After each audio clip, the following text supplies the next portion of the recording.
요한복음 13장 1절부터 17절까지 말씀 세번역 성경으로 말씀 보도록 하겠습니다. 제가 한 절, 여러분들이 한 절 교독으로 말씀 보시고 마지막 17절은 한 목소리로 듣도록 하겠습니다. 6월절 전에 예수께서는 자기가 이 세상을 떠나서 아버지께로 가야 할 때가 된 것을 아시고 세상에 있는 자기의 사람들을 사랑하시되 끝까지 사랑하셨다. 저녁을 먹을 때 엄마가 이미 시몬 바로의 아들 유다의 마음속에 예수님과 물주사를 떠나왔다. 예수께서는 아버지께서 모든 것을 자기 손에 맡기신 것과 자기가 하나님께로부터 왔다가 하나님께로 돌아간다는 것을 아시고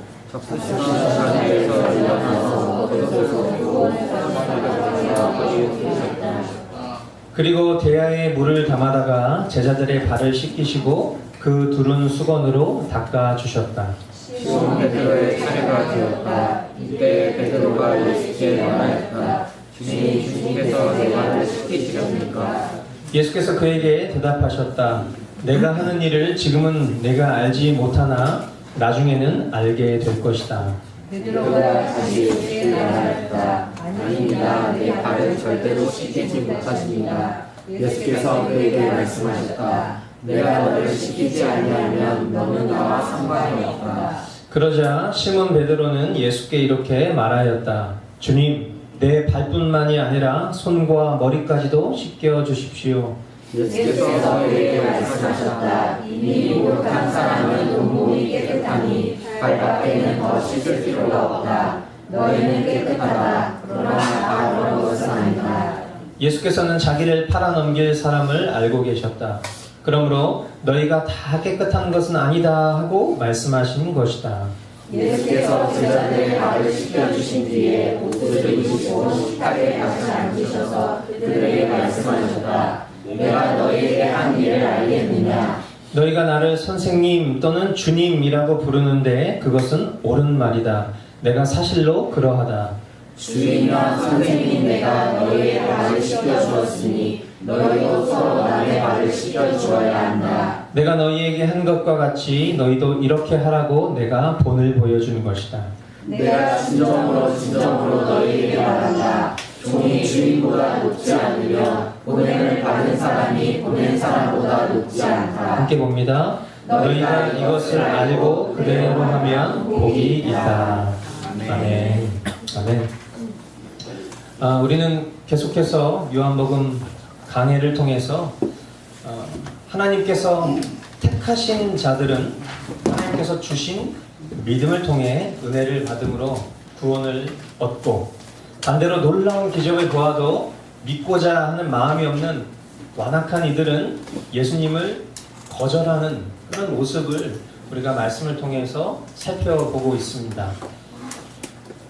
상황과 또 이야기는 다를 수 있지만 이렇게 반복되는 내용들을 통해서 하나님께서 저와 여러분에게 말씀하시고자 원하시는 뜻은 결국 말씀을 듣는 청자, 저와 여러분들 모두가 우리 각 사람의 믿음을 돌아보고 그리고 지금 내가 선포된 말씀에 어떤 반응을 보이고 있는지를 내 심령을 살펴보면서 우리의 믿음을 구원받는 믿음으로 이끄기 원하시는 그런 하나님의 뜻인 줄 믿습니다. 아멘. 늘 반복된다는 것은요, 분명히 강조하고자 하는 게 있는 거거든요. 교육의 핵심 가치 중에 하나는 반복이죠. 주님이 다양한 사건들을 통해서 다양한 이야기를 하시지 않고 다양한 사건들을 통해서 반복되는 이야기를 하고 계신다면 그것은 굉장히 중요한 거예요. 하나님의 은혜가 있으면 구원을 얻는 것이고 그렇지 못한 강팍한 심령이면 은혜를 받지 못하는 그런 태도들을 통해서 오늘을 살아가고 있는 저와 여러분들이 그 말씀을 들었을 때 이렇게 반복적이야 혹은 그냥 한 귀로 듣고 흘리거나 중요한 거지 이렇게 여기는 태도가 아니라 오늘 나의 마음의 상태가 어떠한지 오늘 나의 믿음이 어떠한지를 하나님께서는 우리에게 나타내 보여 주시고 계신다는 것입니다. 그렇게 오늘도 우리에게 허락하실 말씀 기대하시죠? 아멘, 아멘. 우리의 발도 씻겨주소서라는 말씀의 제목으로 하나님 말씀 선포하겠습니다. 십자가의 죽음이 다가오고 있음을 아시는 예수님은요, 제자들과의 유월절 그 만찬 가운데에서 그들을 향한 사랑을 표현하기를 원하십니다. 그런데 사탄은요, 이미 가룟 유다의 마음속에 예수님을 팔아넘기고자 하는 생각을 불어넣은 상태예요. 잠시 이제 여기서 우리가 한 가지 중요한 사실을 좀 정리해 보아야 될 것 같습니다.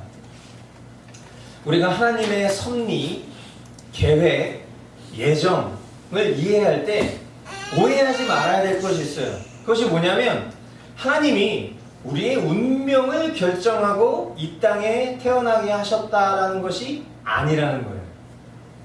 우리는 운명을 믿는 사람들이 아니죠. 세상에 속한 사람들은 운명을 믿어요. 그래서 그 운명에 대해서 조금 더 먼저 알고 싶어서 사주팔자를 보기도 하고요, 점을 보기도 하고, 손금을 보기도 하고, 관상을 믿기도 해요. 그런데 하나님의 예정과 계획과 섭리는요, 이 운명하고는 분명히 차이가 있습니다. 하나님이 선택하셨다, 하나님이 결정하셨다, 하나님이 예정하셨다 등의 이런 표현들은요, 알파와 오메가, 즉 처음과 나중이 되신 하나님은 시간의 지배를 받지 아니하신다라는 뜻으로 여러분들이 이해하시면 쉽습니다. 그렇기 때문에 하나님은요, 저와 여러분들의 결정과 역사를 사용하세요. 우리의 자유의지를 통해서 선택한 것을 책임있게 사용하세요. 하나님의 시간 안에 우리가 선택하고 있는 우리의 역사가 포함된 것이에요. 왜냐하면 하나님은 시간의 지배를 받지 않는 분이니까. 그러므로 하나님의 시간을 우리가 이야기할 때 여러분들 잘 아시는 카이로스라는 단어를 쓰고, 그리고 우리의 시간을 이야기할 때는 크로노스라는 단어를 씁니다. 이 크로노스와 카이로스 사이에 이것을 어떤 운명론으로 우리가 접근할 문제가 아니라 인간의 책임, 그리고 그 책임을 이끄시고 도우시는 하나님으로 이해해야 되는 것이죠. 이런 측면에서 가룟 유다를 향한 그 기록을 우리가 유심히 살펴보면 오늘 말씀해 보니까 악마가 이미 시몬 가룟의 아들 유다의 마음속에 예수를 팔아넘길 생각을 불어넣었다, 이렇게 기록하고 있단 말이에요. 즉 무슨 말이냐면 이런 생각의 유입이 있는 거예요. 생각의 유입이 있는데 우리가 이것을 이해하려고 노력하지 않고 그냥 단편적으로 보면 마치 이 생각의 유입은요, 불가항력적인 것으로 들려요. 사탄이 불어넣은 걸 내가 어떻게 해, 이렇게 생각할 수 있다고요. 그런데 그 생각을 차단할 의지, 그리고 그 나쁜 마음이 우리 마음 가운데 들어왔을 때 그것을 내어 쫓을 의지는 분명히 가룟 유다에게 있음을 우리는 분별해야 한다는 거예요. 그래야 가룟 유다가 원래 태어날 때부터 저렇게 저주받을 존재로 하나님께서 이렇게 운명으로 정해놓으셨구나, 이런 오해를 하지 않는다는 거예요. 여러분들의 이해를 돕기 위해서 제가 한 가지 실례를 말씀드릴게요. 며칠 전에 아침에 있었던 일입니다. 이것도 제가 저는 뭐 예화집을 보는 사람이 아니라서 일상에서 나오는 예화를 전할 수밖에 없는 점을 이해해 주시기 바랍니다. 아내가 이제 출근 준비를 하고 있었습니다.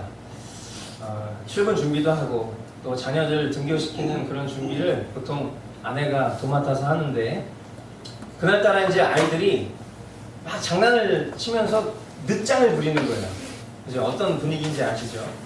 막 바쁘고 분주한 가운데에서 이제 아내가 살짝, 원래 절대 그런 사람이 아니에요. 살짝 평정심을 잃고서 아이들한테 혼을 냈어요. 살짝 혼을 냈어요. 근데 이제 애들 얼굴이 이제 일그러지기 시작하는 거예요. 그날따라 제가 평소보다 일찍 일어나서 그 광경을 보다가 이제 아이들 좀 이렇게 도와주고 하고 있는데 아내가 이렇게 좀 혼을 내니까 하주니까 막 이렇게 울먹울먹한 그 표정이 되는 모습을 보니까 제 마음이 약간 불편했어요. 그래서 제가 아내한테 이렇게 얘기를 했어요. 짜증 보이지 말고 그럴 거면 당신은 그냥 혼자 출근해. 내가 애들 데려다 줄게. 이제 이렇게 좋게 얘기하지 않고 이거 대사인데 대사는 대사인데 감정은 좀 격양된 그런 투로 이제 이야기를 했어요. 근데 이제 고생하는 아내의 귀에 이제 그 얘기가 가시돋친 말로 당연히 들렸겠죠. 그렇게 이제 아내가 기분이 상한 채로 아이들 울먹거리는 그런 채로 저는 또 이제 음식물 쓰레기 버리고 서로 인사도 제대로 안 하고 그렇게 이제 헤어졌어요. 아주 짧게 그 흐른 시간을 보냈는데 한 30분 정도 지났을 때 제가 아내한테 전화를 걸었어요. 2번 전화를 했는데 전화 안 받는 거예요. 나중에 알게 된 사실은 그 시간에 아내는 말씀을 묵상하고 있었기 때문에 전화를 안 받았던 것 같아요. 제 생각에. 왜냐하면 전화를 다시 걸려왔을 때는 말씀 묵상이 이렇게 올라가는 걸 확인한 뒤였으니까. 예, 말씀 보실 때 핸드폰으로 보시는 분들은 카톡 금지입니다. 예, 말씀에 집중하셔야 돼요. 제가 이제 아내한테 전화를 걸었어요. 그래서 아내한테 미안하다, 사랑한다, 예, 오늘 기분 좋게 하루를 보내라 그렇게 얘기를 했어요. 근데 그 말을 하기까지 미안하다, 사랑한다, 오늘 좋은 하루 보내라 라는 그 말을 하기까지 제 속에 든 감정 중에는 여러 생각들이 있었어요.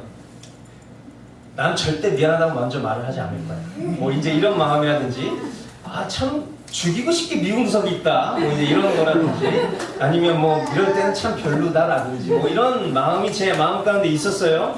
그런데 그런 마음이 제 마음 가운데 들어올 때 저는 그 마음을 차단할 수 있었어요.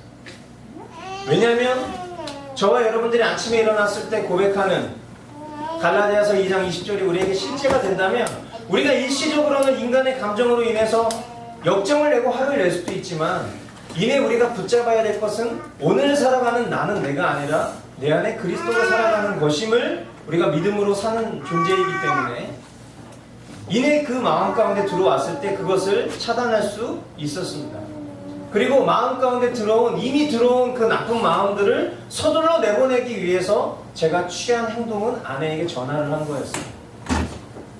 미안하다는 말을 먼저 절대 하고 싶지 않은 마음이 사단이 제 마음 가운데 불어넣은 마음이었다면 저는 그것을 내몰면서 먼저 미안하다는 그 이야기를 할 수 있게 된 것이죠. 무슨 말입니까? 제가 제 치부를 드러내면서까지 여러분들에게 말씀드린 이 내용들이 무슨 의미를 뜻하는 거겠어요?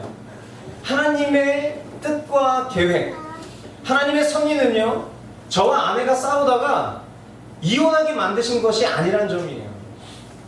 얼마든지 우리는 우리 마음 가운데 죄된 생각의 유입을 하나님이 우리에게 주신 자유의지를 통해서 차단할 수 있고, 그리고 들어온 죄된 내 마음을 내몰 수 있는 자유의지가 있는 존재라는 거예요. 그러므로 우리가 하나님을 향해서 왜 가룟 유다를 그렇게 저주받은 존재로 만드셨습니까? 혹은 왜 우리가 죄를 짓게 될 것을 아시면서 우리를 만드셨습니까? 라고 항변할 이유가 우리 편에서는 없다라는 거예요. 사탄이 가룟 유다의 마음 가운데 불어넣은 예수님을 팔고자 한 마음은 얼마든지 가룟 유다가 거절할 수 있었을 것임을 우리는 분명히 분별해야 한다는 거예요. 죄의 책임이 하나님께 있어요? 우리에게 있어요? 우리에게 있음을 인정하는 것이 그것이 살 길을 얻는 방법인 것입니다. 아멘? 우리가 져야 될 책임인데 그것을 우리에게 맡기지 아니하시고 하나님께서 지신 것은요, 정말 말로 형용할 수 없는 위대한 사랑인 것입니다. 아멘? 그 사랑을 입은 자들이 바로 저와 여러분들이에요. 그래서 오늘 하루를 살아갈 때 우리가 써야 될 믿음, 우리가 사용해야 될 의지가 그래서 중요한 거예요. 이미 우리의 믿음으로는 하나님께서 우리를 구원하셨다라고 믿지만 그 믿음을 오늘 하루하루 우리가 살아가면서 너희의 구원을 이루라라는 그 말씀의 뜻에 따라 우리가 그 하나님 우리에게 주신 의지를 선용할 때 비로소 우리의 삶을 통해 예수 그리스도가 드러나게 되시는 것입니다. 아멘. 제가 말씀 서두의 시작부터 이 하나님의 예정과 인간의 자유의지에 대한 이야기를 길게 했는데요. 오늘 말씀이 이 두 가지를 기반으로 흘러가고 있기 때문입니다. 사탄이 가룟 유다에게 악한 생각을 일으켰을 때 그것을 받아들인 유다는요, 멸망받을 자로 생각하고 말하고 행동하게 됨을 우리는 주목할 필요가 있어요. 반대로 하나님께 택함을 받은 자들, 즉 예수 그리스도를 구원자로 주님으로 믿기로 작정한 자들의 태도 역시 우리가 주목해 볼 필요가 있어요. 그 두 가지의 모습 속에서 나의 상태가 지금 어떠한가를 여러분들이 보시고 지금 내 믿음의 상태가 어떤지를 스스로가 측량할 수 있기 때문입니다. 자, 말씀을 한번 보겠습니다. 자, 예수님께서 식사를 하시다가요, 택하신 자들을 사랑하시는 그 표현을 막 하시고 싶어요. 그래서 제자들의 발을 씻어 주시기 시작합니다. 예수님의 이러한 행동은요, 당시에 하인들이나 하는 그런 행동이잖아요. 누군가에게 발을 씻어주는 것, 주인의 집에 온 그 손님들의 발을 씻어주는 것은 하인들의 몫이죠. 그런데 이렇게 하인들이 하는 행동들을 예수님께서 자신을 낮추시고 겸손히 섬기는 그런 행동이셨을 뿐만 아니라 예수님의 대속으로 말미암아 죄인들의 죄를 씻어주시겠다라는 그런 상징적인 의미가 담겨있는 표현이었던 거예요. 예수님을요, 하나님의 아들이라고 믿었던 베드로는 천한 존재인 자신의 그 더러운 발을 예수님께, 그 하나님의 아들이 내 발을 어찌 씻어주실 수 있습니까? 라는 그런 마음 가운데 어찌 이런 버러지 같은 존재의 발을 주님 씻어주실 수 있습니까? 라는 그런 안타까운 마음이 있었을 거예요. 그런데 예수님이 그 베드로를 향해서 이렇게 말씀하십니다. 내가 너를 씻기지 아니하면 너는 나와 상관이 없다. 내가 너를 씻어주지 않으면 너는 나랑 상관이 없어 라고 예수님이 말씀하세요. 그것은 무슨 말입니까? 예수님이 단순히 너무 그들을 사랑해서 어떤 퍼포먼스를 하기 위해 그들의 발을 씻어주시는 흉내를 내고자 하시던 것이 아니라 결국 더 깊은 상징적인 의미가 있다는 것을 나타내기 위함이죠. 그게 뭐예요? 그것은 바로 죄사함입니다. 죄사함. 예수님께서 죄를 사해주지 않으시면 베드로뿐 아니라 우리 모두도 예수님과 상관없는 자가 되고 또 하나님의 자녀도 천국 백성도 될 수가 없는 것입니다. 그러나 예수님이 우리의 모든 죄를 씻기셨고 날마다 우리의 허물과 연약함을 씻으시기 때문에 우리가 구원을 받을 수 있게 되는 것입니다. 끝까지 그 은혜 가운데 붙들림 받아서 구원의 완성을 받고 우리가 영광스러운 하나님 나라에 들어갈 수 있게 되는 자격을 그렇게 얻는 것입니다. 여기서 우리가 한 가지 더 주목해 보아야 하는 것은 베드로의 태도입니다. 베드로는 구원받은 사람이에요. 구원받은 사람은 어떤 태도를 보이느냐? 9절 말씀해 보니까 주님, 내 발뿐만이 아니라 손과 머리까지도 씻겨주십시오 라고 말해요. 무슨 의미겠어요? 베드로는 자신이 얼마나 소망 없는 존재인지, 자신이 얼마나 더럽고 추악한 존재인지 인정하고 있는 거예요. 그래서 발뿐만이 아니라 손과 머리까지도 씻겨달라고, 나의 연약과 부족을 용서해달라는 그런 간구인 것이죠.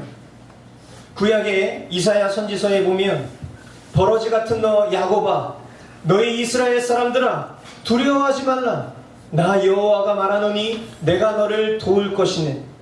내 구속자는 이스라엘의 거룩한 이인이라. 아멘. 성경은요, 저와 여러분들의 상태를 보세요. 어떻게 하나님이 사랑하는 백성 이스라엘을 향해서 버러지 같은 이런 표현을 쓰실 수가 있냔 말이에요. 그리고 또 성경은요, 심지어 본질상 우리를 진노의 자식, 그러니까 좋은 표현으로 진노의 자식이지 나쁜 표현으로 얘기하면 뭐예요? 그죠? 진노 새끼. 우리 그런 존재예요. 그러니까 이것을 들었을 때 되게 불쾌한 표현들을 우리에게 쓴단 말이에요. 근데 우리가 기억해야 될 게 있어요. 이런 단어를 쓸 때 이 단어를 쓰는 대상은 우리이지만 우리라는 존재를 구분해서 표현하고 있어요. 뭐냐면 우리가 그리스도 안에 있기 전에는 진노 새끼였던 거예요. 버러지 같은 존재였던 거예요. 하지만 하나님께서 그런 존재를, 어둠 가운데 머물러 있던 그런 존재를 빛 가운데로 옮겨주시고, 진노의 자식이었던 그런 존재를 빛의 자녀로 바꾸어 주셨었던 이 존재, 그리스도를 통해서 거듭난 자, 우리에게 있어서 필요한 것은요, 우리 원래 그런 존재였어요. 하지만 우리의 힘과 능력과 노력이 아니라, 우리에게는 아무 소망도 그 어떤 탈출구도 없는 그런 존재이지만, 하나님께서 그런 우리를 창세전 원형, 하나님의 형상으로 창조된 거룩한 상태, 하나님의 형상으로 창조된 상태, 그걸 어떤 걸로 표현할 수 있겠습니까? 그걸 어떤 걸로 비교할 수 있겠냐고요. 근데 그 존재가 타락했을 때 그 비참함이 버러지 같은 거고, 그 비참함이 진노의 자식인 거예요. 근데 그런 존재를 다시금 회복시켜 주시겠다, 거룩한 상태로 구원하실 것이다, 하나님이 약속하십니다. 아멘. 그리고 그 약속을 예수 그리스도를 통해 지켜주세요. 그리고 이 유월절 제자들과의 만찬을 통해서 그 제자들의 발을 씻겨주시는 모습을 통해서, 베드로의 간절한 고백을 통해서 예수님은요, 오늘날 저와 여러분들이 깨끗이 씻김 받아 하나님의 형상을 회복할 그 영광스러운 일을 샘플로 보여주고 계신 것입니다. 그러나 앞서도 말씀드린 바와 같이 주님께서는 모두가 깨끗한 것은 아니다라고 말씀하세요. 12명의 제자가 모였어요. 우리가 잘 아는 것처럼 예수님의 제자의 반열에 오르는 것은 물론 그들의 어떠함 때문은 아니지만, 우리가 잘 아는 것처럼 예수님의 제자가 된다는 건 너무나 값진 일이겠죠. 그런데 그 12명의 제자들 가운데에서도 모두가 다 그런 것은 아니라고 말씀하십니다. 믿고자 하는 의지가 없는 자, 불의한 마음에 사로잡히도록 자신의 마음을 사탄에게 내어주는 자가 있다라는 것을 경고하세요. 그 자가 가룟 유다라는 것을 저와 여러분들은 이미 성경을 다 알고 계시기 때문에 알 수 있죠. 하지만 나중 일을 알지 못하는 그 제자들은 그 얘기를 들었을 때 어떤 마음이었을까요? 혹시 나일 수 있지 않을까? 라는 그런 두려움이 분명히 있을 수 있다고 생각해요. 이런 이야기를, 이런 말씀을, 이런 설교를 듣는 저와 여러분들 가운데에도 혹 지금 내 믿음이 구원받지 못한 믿음일 수 있겠다라는 두려운 마음이 있으신 분이 있다면 그건 정말 잘 가고 있는 거예요. 우리가 예전부터 익숙하게 배워왔었던 그런 어떤 잘못된 교리 해석으로 인한 구원론의 큰 오류들이, 제가 많이 강조하지만 여러분, 구원의 확신으로 구원받는 거 아니에요. 모태신앙이라고 구원받는 거 아니라고요. 세례받았다고 구원받는 거 아니라고요. 우리는 어제의 믿음으로 오늘을 살아갈 수 없는 연약한 존재예요. 근데 어떻게 우리가 나도 신뢰할 수 없는 확신으로 구원을 받을 수 있겠습니까? 정말 내가 구원을 받은 사람이라면요, 우리는 나로부터 소망이 없다는 것을 뼈저리게 경험할 수밖에 없어요. 예수 그리스도로 살아가는 존재라는 것을 머리로는 아는데, 오늘 하루를 살아갔었던 나의 모습을 복기해보면 내 삶 속에는 그 어떤 형상도, 예수님의 거룩한 형상도 드러나지 못하는 모습들을 발견할 때 그 모습을 보고도 우리가 구원받은 자라고 이야기할 수 있겠습니까? 없다고요. 그렇게 자기가 비참한 존재라는 것을 깨달았을 때 그때 한 줄기 은혜의 빗줄기를 붙잡을 수 있는 소망이 우리 가운데 생기는 거예요. 그 긍휼하고 그 안타까운 마음을 붙들고 있는 심령을 주님께서 우리를 구원해 주실 때 비로소 그 은혜를 뼈저리게 체험하는 것이 구원받은 자의 태도인 것입니다. 그런데 으스대고 나는 3대째 모태신앙이고 우리 집안 이런 분들이 있고 나는 헌금 많이 내고 나는 봉사도 많이 하고 나는 이런 직분을 가지고 있고 이런 것을 자신의 신앙으로 여기시는 분들은 심각하게 돌이켜 보셔야 되는 거예요. 마음 가운데 내 마음이 정말 진짜 구원받을 만한 그런 믿음으로 오늘 하루 그 산 믿음으로 살아가고 있는가 돌아봐야 한다는 것입니다. 우리 공동체 안에도요, 안전지대는 없습니다. 예수님의 영광스러운 12제자 가운데에도 알곡과 가라지가 있는 것처럼 우리는 이런 말씀들을 통해서 우리 자신의 믿음이 어떠한가 깊이 돌아볼 수 있어야 되는 거예요. 유일한 안전지대가 있다면 그것은 예수 그리스도 한 분이십니다. 오늘 그분과 함께 죽고 오늘 그분으로 살아가기를 다시 한번 결단하는 믿음이 바로 산 믿음이요 오늘의 믿음인 것입니다. 그 믿음으로 오늘 우리는 주님의 택하심 속에 구원을 이뤄가고 있는 것이에요. 여전히 저와 여러분들에게는요 기회가 있어요. 제가 얘기했죠. 이 요한복음 강해를 하면서 주님이 우리에게 말씀하시는 그 메인 테마는요 물론 은혜지만 진짜 제가 생각했을 때 히든 메인 테마는 기회라고 생각해요. 기회.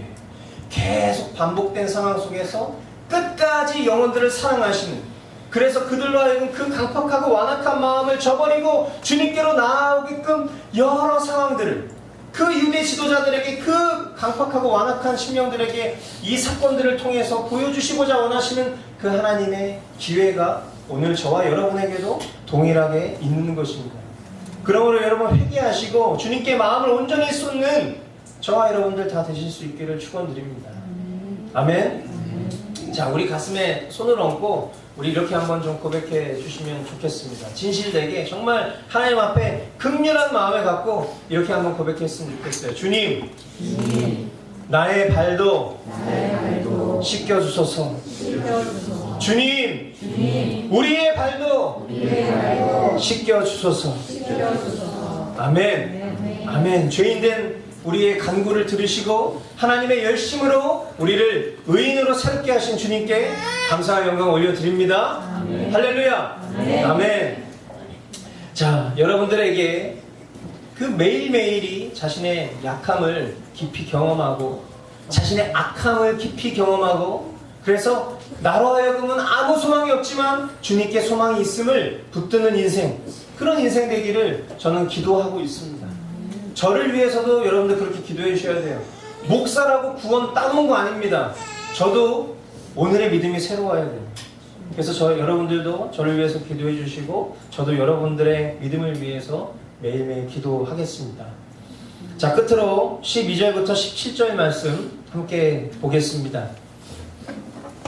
예수께서 제자들의 발을 씻겨주신 뒤에 옷을 입으시고 식탁에 다시 앉으셔서 그들에게 말씀하셨다. 내가 너희에게 한 일을 알겠느냐? 너희가 나를 선생님 또는 주님이라고 부르는데 그것은 옳은 말이다. 내가 사실로 그러하다. 주이며 선생인 내가 너희의 발을 씻겨주었으니 너희도 서로 남의 발을 씻겨주어야 한다. 내가 너희에게 한 것과 같이 너희도 이렇게 하라고 내가 본을 보여준 것이다. 내가 진정으로 너희에게 말한다. 종이 주인보다 높지 않으며 보냄을 받은 사람이 보낸 사람보다 높지 않다. 너희가 이것을 알고 그대로 하면 복이 있다. 아멘. 예수님은 제자들의 죄를 사하실 것을, 인류의 죄를 씻기실 것을 가장 낮고 천한 하인의 신분이 되셔서 제자들의 발을 씻겨주시면서 몸소 보여주신 뒤 제자들에게 제자 도를 가르쳐 주셨습니다. 그것은 예수님을 주님, 선생님이라고 부르는 자라면 예수님처럼 살아야 한다는 것을 말씀해 주신 거예요. 제자도, 예수님을 따르는 제자들이 걸어야 된 길이라면 그것은 바로 예수님 흉내내는 거예요. 예수님처럼 살아가는 거예요. 아니, 예수님으로 살아가는 것입니다.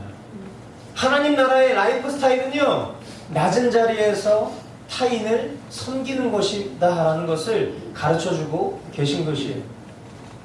저와 여러분은요, 누구나 하나님 앞에서나 사람 앞에서나 부족함과 허물이 있습니다. 하나님 앞에서의 잘못은요, 우리가 하나님께 죄를 고백하고 이미 2000년 전 예수 그리스도께서 내가 나도 모르는 나의 죄를 내가 앞으로 살아가면서 짓게 될 그 죄까지도 다 아시고 그리스도의 보혈로 씻어주셨다는 것을 믿음으로 다시 한번 고백하며 일어서는 것입니다. 사람 앞에서의 잘못은 자신의 잘못을, 자신의 부족을 인정하고 상대방에게 용서를 구해야 하는 것이죠. 이때 우리는 우리가 하나님께 받은 섬김과 죄사함의 은혜를 기억해야 돼요. 그리고 죄 지은 사람을 용서하는 거예요. 그의 발까지도 씻어줄 수 있는 섬김의 삶을 살아야 되는 것입니다. 자존심 싸움, 밀당 이런 거 다 할 필요가 없어요. 왜 그리스도인들이 그 세상 사람들이 만들어 놓은 가치를 진리처럼 여겨서 결혼 초반에는 밀당을 잘해야 돼요. 초반에 기선제압을 확실히 잡아놓지 않으면 나중에 고생해. 남자가 처음에 잘 기선을 잡아야지. 이런 허망한 생각을 진리처럼 여기고 살아가냔 말이에요. 제 얘기예요. 제가 복음을 만나기 전에 제가 예수님을 믿는다 했지만 제대로 믿지 않았을 때 그런 생각을 가지고 있었다고요. 그것은 절대로 그리스도인답지 않은 가치관이라는 것을 기억하셔야 돼요. 아예 성경은 성경이고 말씀은 말씀이고 삶은 삶이지. 그런 태도를 갖고 있는 믿음은요, 구원 못 받는 믿음이라는 거예요.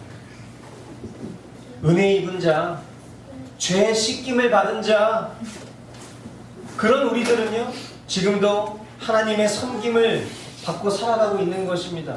그리고 이제는 예수 그리스도께서 우리에게 맡기신 그 거룩한 사명을 주님 다시 오시는 날까지 예수님처럼 우리 안에 살아 역사하신 그 예수님으로 우리가 그 섬김을 실천하면서 살아가고, 누군가 우리에게 야 너는 도대체 그렇게 바보처럼 사람들에게 퍼주기만 하고 그렇게 사람들이 너를 이렇게 내몰 때 너는 그런 상황 속에서 왜 한 번도 그렇게 저항하지 않고 너 끝까지 그런 모습을 보이고 살아가니? 라고 했을 때 그때 그 소망을 알고자 하는 애들에게 우리가 소망을 전해줄 준비를 늘 하고 살아가야 되는 존재들이라는 거예요. 우리의 소망이 누구이십니까? 예수 그리스도이십니다. 아멘. 아멘. 예, 이것이 그냥 어떤 추상적인 결론이 아니라 이것이 우리의 결론이고 이것이 우리의 전부가 되어야 되는 줄 믿으시기 바랍니다. 아멘. 아멘. 아멘. 아멘. 아멘. 아멘. 자, 사랑하는 성도 여러분, 저와 여러분들은 우리의 내일을 알지 못합니다. 그래서 오늘, 지금 우리의 믿음이 중요한 사람들이에요.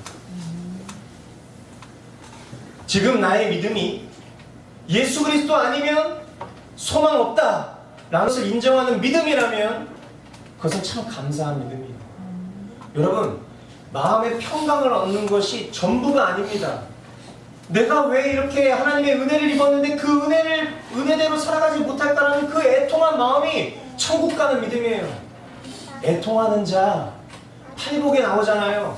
그 마음을 갖고 있는 자가 천국 가는 자라고요.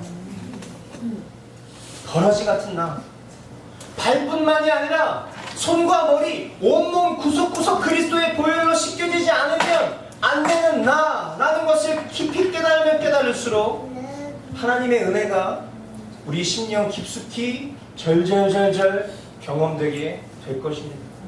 그런 존재라면 이제 더 이상 이전처럼 살 수 없는 거예요.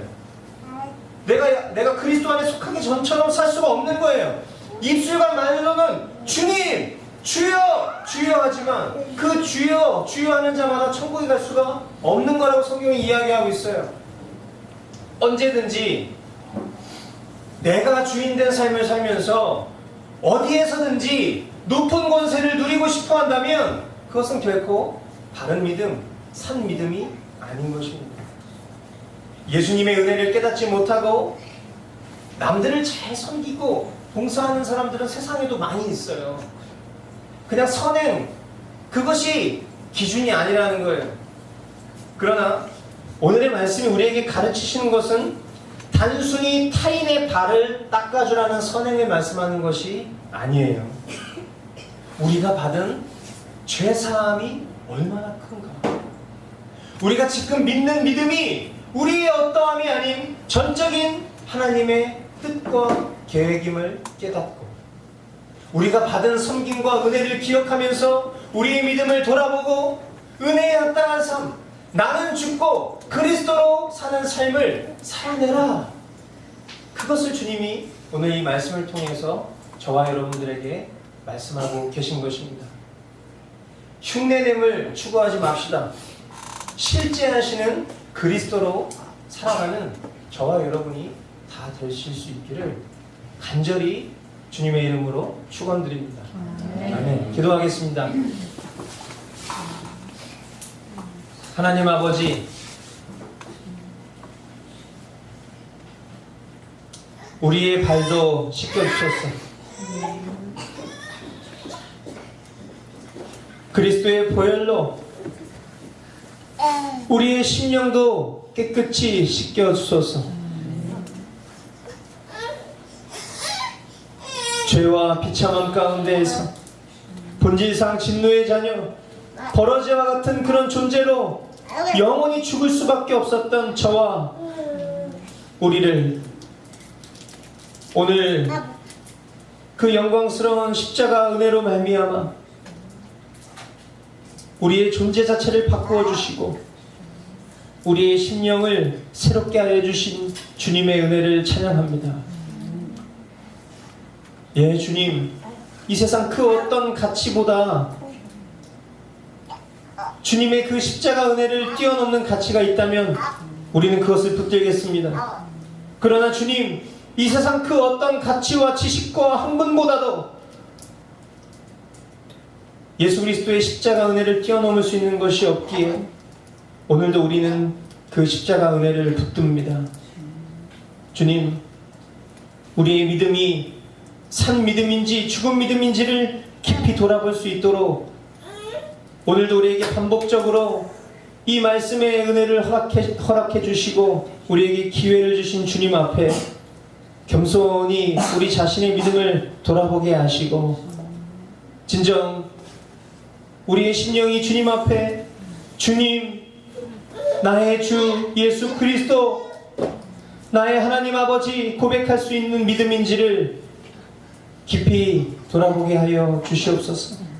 그로 말미암아 주님, 우리가 살아가는 우리의 삶의 자리에서 하나님, 우리가 예수 그리스도로 살아가고 있다는 것을 기억한다면 그 어떤 형제 자매라 할지라도 그들의 발을 씻겨줄 수 있을 만큼의 사랑의 마음을 갖게 하여 주시고 우리 마음 가운데 강팍하고 추악한 옛 자아의 모습을 떨쳐내고 그리스도로 거듭난 새 자아의 모습으로 주님 앞에 삶을 살아내는, 그래서 주님 다시 오시는 그날까지 우리에게 주님이 붙드신 사명을 온전히 지키고 나아가는 그런 귀한 심령으로 우리 한 사람 한 사람을 이끌어 주시옵소서.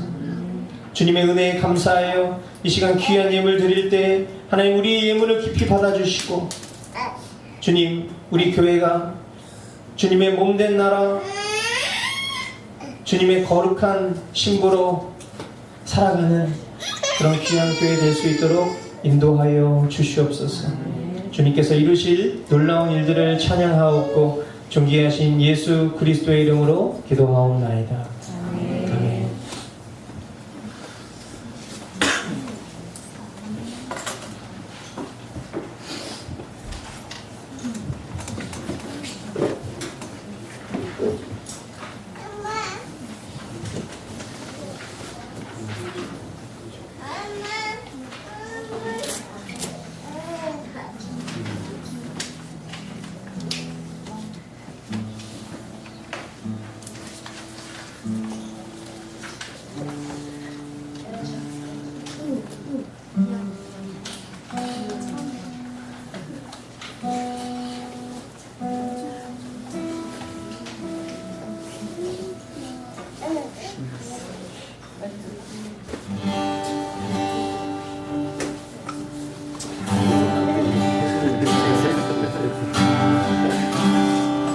함께 찬양하시면서 주님 앞에 귀한 예물 드리겠습니다.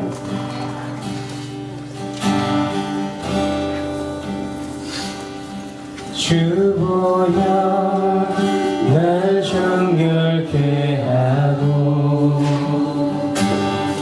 주보여 날 자유케 하니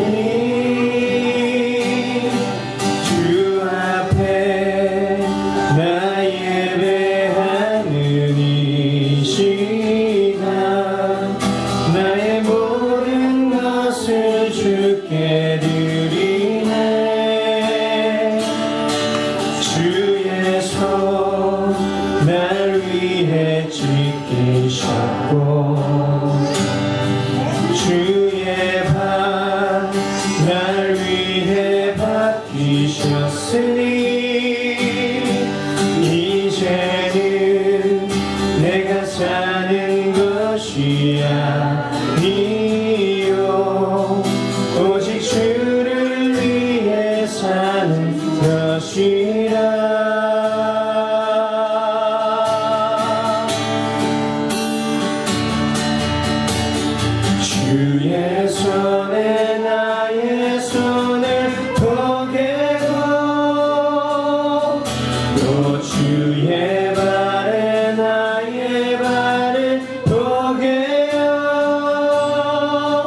나 주와 함께 죽고 또 주와 함께 살리라.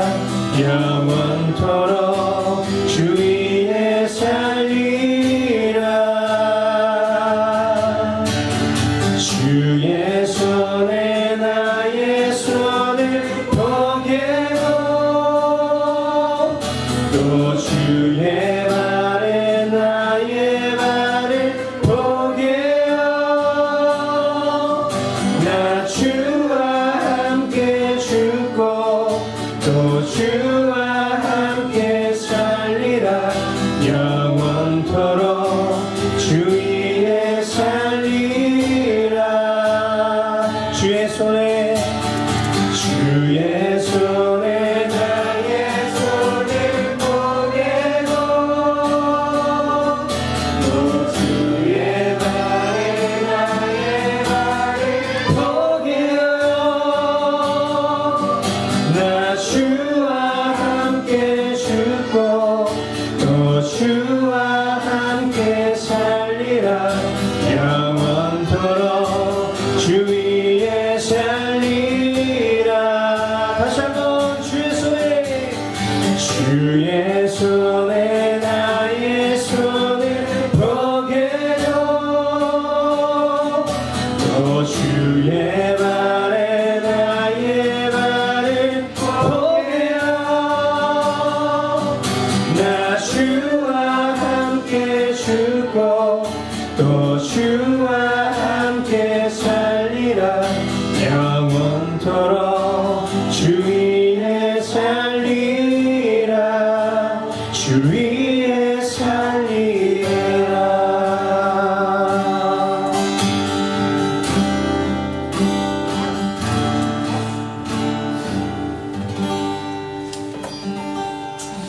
아멘.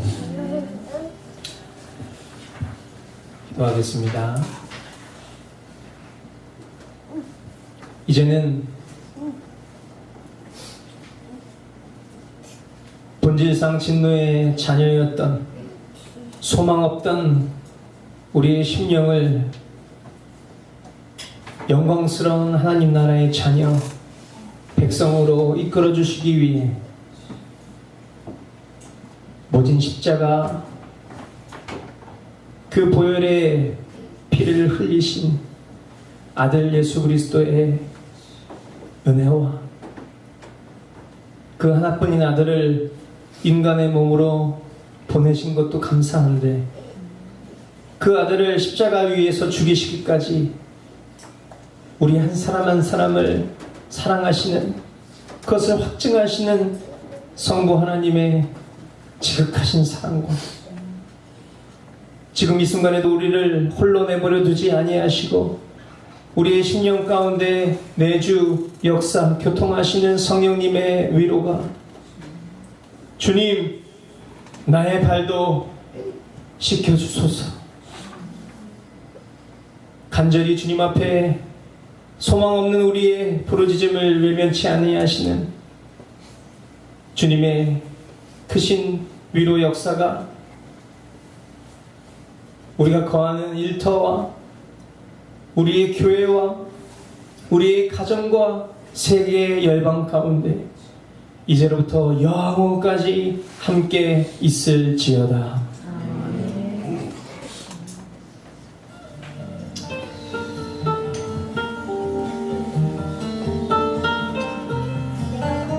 네, 예배 마쳤습니다. 우리 하나님께 우리 영광의 박수 드리겠습니다.